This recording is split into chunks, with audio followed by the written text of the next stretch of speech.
Question de l'environnement, je n'en avais pas suffisamment parlé. C'est un axe important, très important même, auquel de plus en plus de nos compatriotes sont, à juste titre d'ailleurs, sensibilisés. Donc, pour répondre aux problèmes écologiques, ça impose d'abord de voir toutes les difficultés sans faux semblant. Il n'y a pas de solution miracle. Ça impose d'agir en proportion des enjeux et donc avec vigueur si nécessaire. Ça impose de réhabiliter l'idée de raisonnement à long terme. Ça impose de retrouver le sens de l'intérêt général et non pas la maximisation du profit particulier.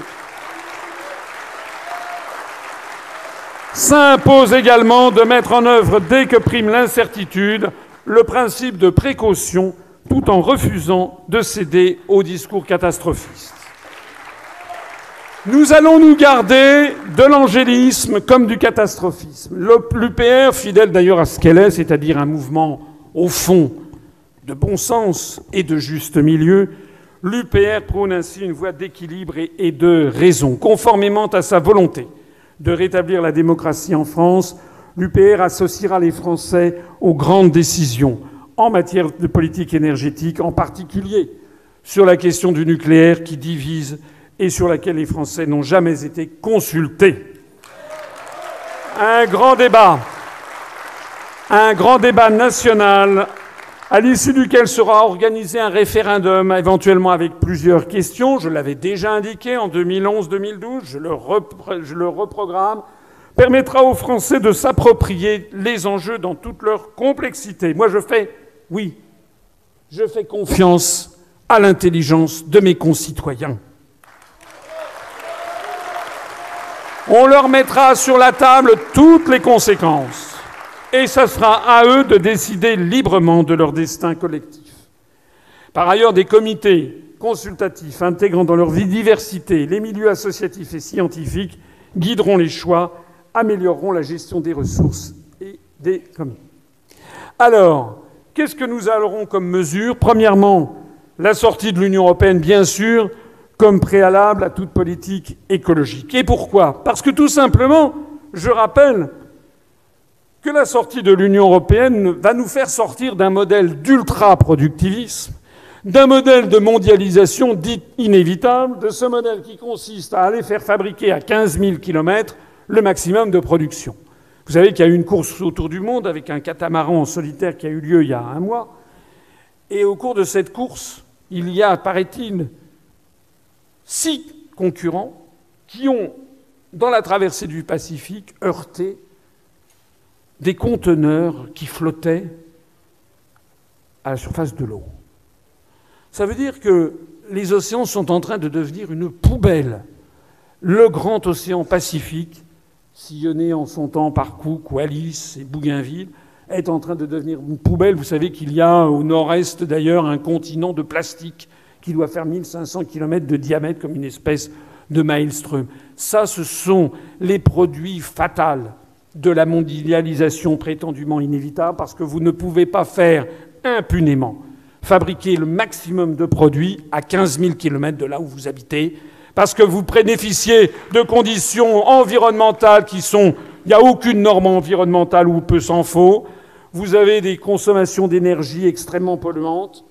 Et puis vous avez tout simplement une noria de bateaux ou de navires ou d'avions qui polluent, parce que tout ceci coûte évidemment et laisse une trace en termes de gaz à effet de serre. Donc la première des choses à faire, si on veut vraiment lutter contre le saccage de la planète, c'est du pur bon sens. C'est autant que possible faire réaliser les objets dont on a besoin le plus près de chez soi. Ça permettra d'ailleurs au passage d'économiser les ressources énergétiques de la planète. La deuxième chose, c'est que nous donnerons la parole au peuple, je l'ai dit, sur la question de l'énergie en France et sur l'électricité nucléaire en particulier. Nous consulterons les Français sur la manière dont l'électricité est produite en France. Des questions à choix multiples permettront de déterminer les politiques à conduire. Nous ferons valider par les Français les mesures de sobriété énergétique nécessitant d'importants investissements et à chacun devant recevoir selon ses besoins. Troisième élément, nous gérerons les ressources nationales avec bon sens. Nous réorganiserons nos moyens de surveillance de l'état écologique de la France et les principaux organismes de gestion des sols, des eaux et des forêts. Nous gérerons la ressource en terres fertiles en préservant les terres arables. J'en ai déjà parlé dans le chapitre précédent, le programme est totalement cohérent. Nous gérerons la ressource environnementale des pépites que sont nos outre-mer, puisque nous avons, grâce à l'histoire, nous avons des liens avec des pays, des départements, des collectivités d'outre-mer remarquables. Nous devons gérer leurs ressources. Je pense à certains départements, notamment dans la Caraïbe ou en Guyane, où les questions environnementales sont devenues aiguës et où il faudra faire très attention justement à ce qui s'y passe. Je pense à l'invasion des sargasses, notamment du côté des Caraïbes françaises. Nous protégerons la biodiversité, la ressource en eau, et nous veillerons à préserver la beauté des paysages français.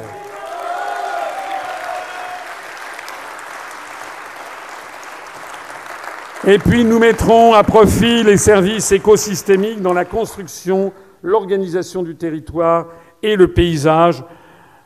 Il m'est arrivé, allant dans le Gers, il y a quelques mois, chez l'un de nos adhérents, militants, qui m'est cher, et qu'il m'héberge dans sa maison, qui était une maison, je ne connaissais pas ça, une maison passive, qui fonctionne avec un puits canadien.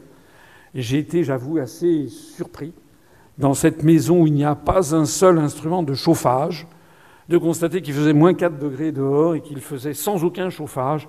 Il faisait 22, 23 degrés à l'intérieur de cette maison. Il n'y a que quelques exemplaires qui existent en France. Ça se développe beaucoup en Allemagne. Ce sont des sources d'économie d'énergie absolument fantastiques. Et non seulement d'économie d'énergie, mais également d'économie tout court dans le budget des ménages.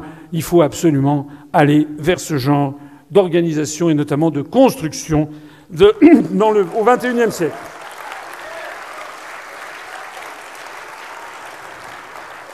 Nous appliquerons le principe de précaution pour se préparer au futur en réduisant la dépense de notre économie aux hydrocarbures. Justement, par exemple, comme je le disais à l'instant, puisque vous savez que le chauffage urbain consomme beaucoup, notamment d'hydrocarbures, et nous augmenterons significativement les stocks stratégiques nationaux, parce que ça, c'est un principe de prudence, de même que l'autosuffisance alimentaire. Nous devons toujours, en bon père de famille, prévoir ce qui pourrait arriver en cas de coup dur le lendemain. Nous allons lancer aussi toute une politique de lutte contre le gâchis, en réduisant l'énergie consommée par les bâtiments en France, j'en viens d'en parler, en diminuant les gaspillages industriels, en favorisant un système industriel sobre en consommation de ressources naturelles, en dynamisant et en développant les circuits courts et le local, j'en ai déjà parlé. Nous créerons une taxe verte à l'importation, une taxe sociale environnementale sur les productions importées ayant des standards écologiques et sociaux de production plus faibles que nos exigences françaises. Bien entendu, ceci est impossible dans le cadre européen. Et nous négocierons ceci, si nécessaire, à l'Organisation mondiale du commerce, où nous reprendrons notre place pleine et entière, puisque nous ne serons plus dans l'Union européenne. Nous ferons également les promoteurs de la préservation de l'environnement sur la scène internationale. Nous promouvrons la redéfinition des objectifs, justement, de l'Organisation mondiale du commerce auprès de nos partenaires, en proposant justement l'inclusion de la préservation de l'environnement et des ressources naturelles dans la politique générale de l'OMC. Nous mettrons un terme aux exportations sauvages de déchets dangereux parce qu'il n'est pas normal de transformer tel ou tel pays d'Afrique en dépotoir des déchets dangereux des pays occidentaux.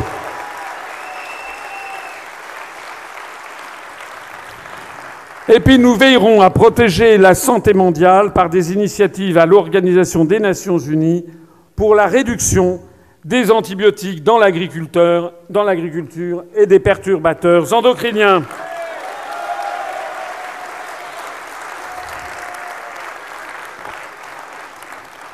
Nous orienterons la mobilité pour améliorer l'amélioration de la qualité de la vie et de l'environnement. Nous résorberons les embouteillages perpétuels et la saturation urbaine. qui provoquent une pollution conséquente. Nous mettrons en œuvre un grand plan en faveur du train à moyenne vitesse. Nous favoriserons davantage les transports en commun et les transports alternatifs, les transports doux. Nous allons réduire nos effets de gaz à effet de serre dans le cadre de la COP21, mais rien ne nous interdit de faire mieux que les engagements que nous avons pris. Nous garantirons l'indépendance des scientifiques qui travaillent sur le climat et l'énergie, et nous faciliterons la recherche dans ce domaine. Nous leur laisserons une totale liberté de travail et de réflexion. Nous mettrons la science et l'expérimentation au service de la résilience de nos sociétés et à la protection de l'environnement, en conciliant la recherche économique et la recherche écologique en France, en développant et en soutenant la recherche dans les technologies à haut potentiel écologique, en favorisant le développement d'expériences locales réussies, toutes les innovations sociales possibles après études et projets pilotes, en soutenant le secteur des économies d'énergie, en particulier par un accent porté à la rénovation énergétique des bâtiments anciens.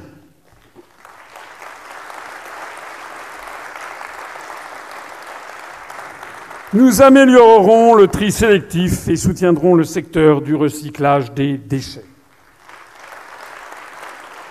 De façon générale, nous aurons un enseignement qui invitera à faire preuve d'un petit peu plus de parcimonie. Nous demanderons aussi, et nous envisagerons peut-être aussi, d'avoir des taxes qui favorisent les produits de grande longévité pour lutter contre l'obsolescence programmée de tous les produits.